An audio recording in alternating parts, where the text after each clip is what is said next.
अस्सलाम वालेकुम दोस्तों, आज की वीडियो में हम सऊदी अरब की दो बड़ी अपडेट जो हैं वो आप तमाम दोस्तों के साथ शेयर करने वाले हैं। पहली अपडेट जो है दोस्तों वो सैलरी के हवाले से है, जबकि दूसरी जो अपडेट है वो मक्का मुकर्रमा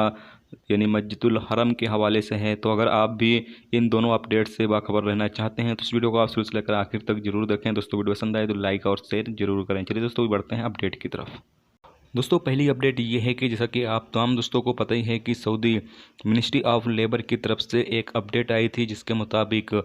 जो कंपनियां हैं उनको ये हुक्म दिया गया था, जो प्राइवेट कंपनियां हैं उनको ये हुक्म दिया गया था कि वो अपने वर्करों के 40% तक जो सैलरी है वो काट सकती हैं। यहाँ पर आप तमाम दोस्तों के बहुत सारे सवाल आ रहे हैं कि भाई मेरी जो सैलरी है वो 40% तक कट गई है, और बहुत सारे इस तरह के सवाल जो है यहाँ पर आ रहे हैं। लेकिन यहाँ पर अभी एक अपडेट और मिनिस्ट्री ऑफ लेबर की तरफ से जो है वो जारी हुई है, जिसमें कहा यह गया है कि ऐसे तमाम कंपनी जिनको ये हुक्म दिया गया है कि वो अपने वर्कर के 40% तक सैलरी जो है वो काट सकती हैं, लेकिन यहाँ पर कुछ रूल्स भी बताए गए हैं कि अगर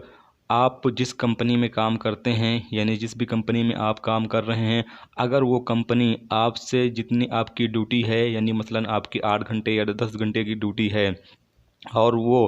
उसने जो आपकी ड्यूटी है वो 5 घंटे या 6 घंटे ही सिर्फ लिए हैं, तो ऐसी सूरत में सिर्फ आपकी जो सैलरी है वो 40% तक काटने की हकदार है कंपनी। लेकिन अगर आपने ड्यूटी पूरी दी है यानी आपकी अगर 8 घंटा ड्यूटी है और आपने 8 घंटा ड्यूटी दिया है, तो फिर ऐसी सूरत में आपकी जो कंपनी है वो आपकी सैलरी नहीं काट सकती है। और आगे ये बताया गया है कि अभी जो रमज़ान का मुबारक महीना चल रहा है, इस दौरान अगर आप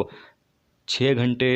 प्राइवेट एरिया में यानी कि कंपनियों में 6 घंटे अगर आप ड्यूटी दे रहे हैं, तो आपकी जो सैलरी है वो आपकी कंपनी नहीं काट सकती है। ठीक है, अगर आप 6 घंटे ही ड्यूटी दे रहे हैं तब भी आपकी जो सैलरी है वो आपकी कंपनी नहीं काट सकती है। लेकिन अगर 6 की बजाय अगर आप 3 घंटे ड्यूटी दे रहे हैं या 4 घंटे दे रहे हैं या 2 घंटे ड्यूटी दे रहे हैं, तो ऐसे सूरत में आपकी जो कंपनी है वो आपकी 40% तक जो सैलरी है वो काट सकती है। यहाँ पर आप फिर कंपनी के खिलाफ ना ही कोई मामला जो है वो दर्ज कर सकते हैं, यानी कोई भी कंप्लेन जो है वो आप नहीं कर सकते हैं। तो आप तमाम दोस्तों अगर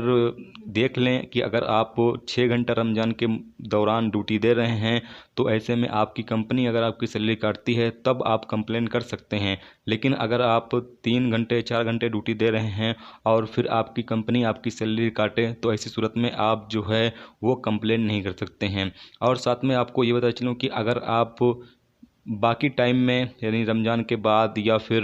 रमज़ान से पहले आपने पूरी ड्यूटी दी है, तो ऐसी सूरत में अगर आपकी कंपनी आपकी जो सैलरी है वो काटती है तो आप कंप्लेन कर सकते हैं। लेकिन आपकी जो कंपनी है आपसे काम 8 घंटे आपकी ड्यूटी थी, लेकिन आपसे काम लिया है उसने 5 घंटे 6 घंटे और फिर उसने आपकी जो 40% सैलरी है वो काटी है, तो फिर आप जो है वो इस पर कंप्लेन नहीं कर सकते हैं। ठीक है, अगर आपने पूरी ड्यूटी की है तो ही आप जो है वो कंप्लेन कर सकते हैं, लेकिन अगर आपने पूरी ड्यूटी नहीं की है तो आप कंप्लेन करने का हक नहीं रखते हैं। अब दोस्तों बढ़ते हैं अगली अपडेट की तरफ।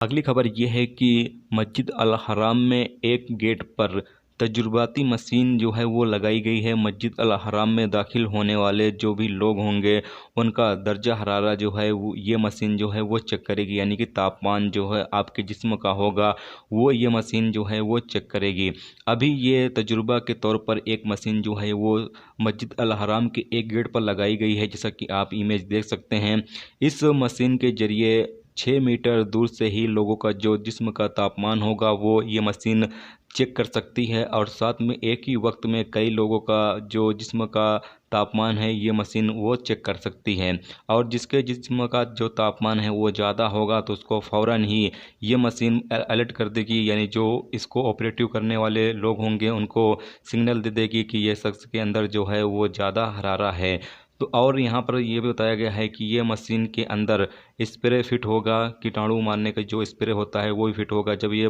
इस मशीन